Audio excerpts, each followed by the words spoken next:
Oscar-winning star, a devout Catholic, was eulogized as perfect. Now that they know that she wasn't perfect, they'll probably love her more. Joan Wester Anderson learned firsthand about Loretta's flawed personal life when she moved in with her last year to write her biography. Loretta told her that at 17, already a movie star, she eloped against her mother's wishes.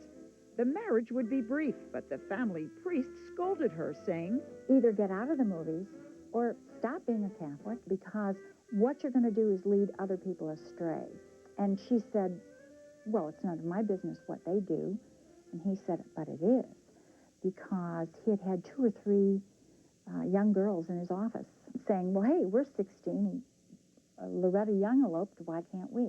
That really struck her. She really took his words to heart. She did, Lynn. She made her faith the center of her life, and she made choices about her life, even her life in Hollywood, based on that faith. Judy Lewis is Loretta Young's daughter and was her biggest secret, one she couldn't admit publicly for more than half a century.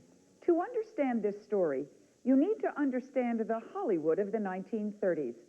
While studio press agents invented steamy romances to promote their stars' movies, the actors themselves were held to the rigid moral code of the times. So restricted by the morals clause in her contract and guided by her own personal faith, Loretta hid her future indiscretions. In 1933, she met Spencer Tracy on a movie set. She was 20, he was a dozen years older, a husband and a father. Do you think she was in love with him? Yes, very much so. Madly in love with him? Oh, madly so, yes.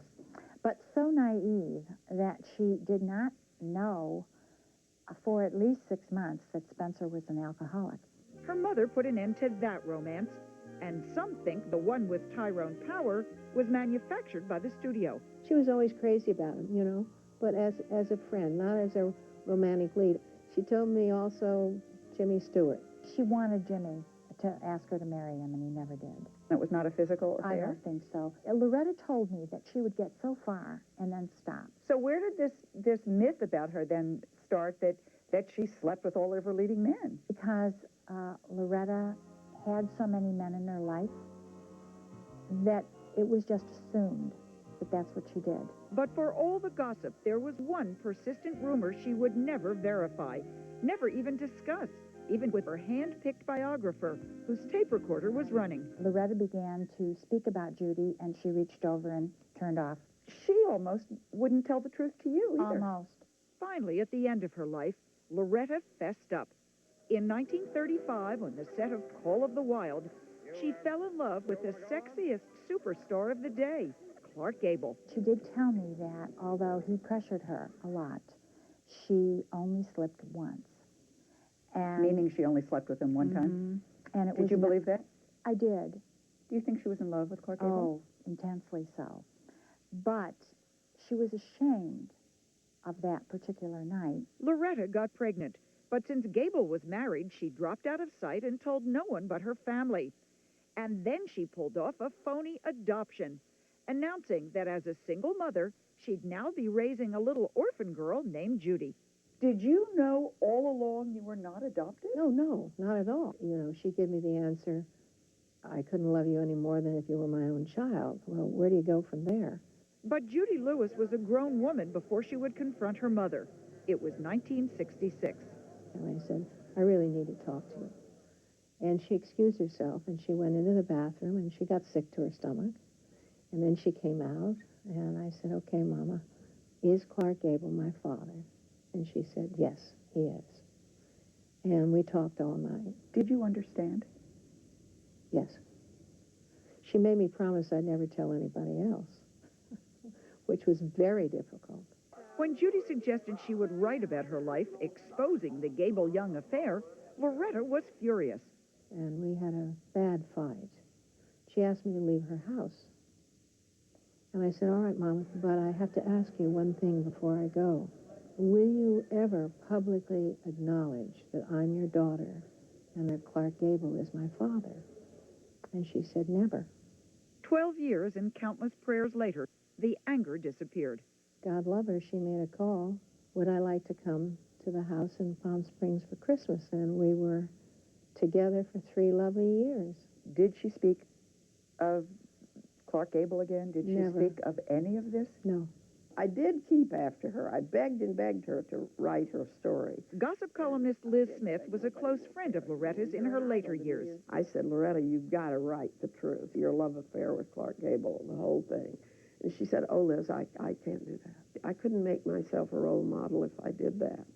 The wholesome image Loretta embodied for the rest of her long life was genuine. She married, had a son, and told her biographer this chilling story about the time she asked studio executives for 6 months off to have her third child. And they said, no, we were delayed on your last picture because of a baby. You're going to have to decide either skip this one or turn in your contract. Skip this one? Skip this one was what they said. And she went home and they fired her. Loretta had refused to have an abortion and sacrificed a lucrative contract. So some secrets are out. For Loretta Young, breaking her silence on her own terms ensures we'll remember her the way she chose. I think we all take secrets to the grave. Loretta always said, I go to confession all the time, but I don't think I need to go to confession in public. And I agree with her.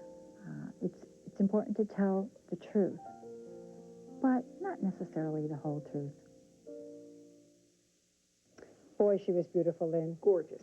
But I think a lot of young people might not understand what she was so afraid of if you judge by today's standards. Barbara, you cannot underestimate the power that the movie studios had in those days. They could absolutely control the lives of their stars. And by the way, the gossip columnists also had great power. They could ruin your life. So it was very important for her to keep it away from all of them. And it is different today because we don't have that star system in studios. Totally different. Thank you, Lynn. Well, if you want to chat online with biographer Joan Wester Anderson, log on to abcnews.com. And when we come back, how would you like to be made into a mummy? That's a mummy, not a mommy. That's next. He's a man on a mission, digging into the past for an ancient formula. Watch his amazing experiment unfold. The making of a modern-day mummy. They left the heart in place because they believed you thought with your heart.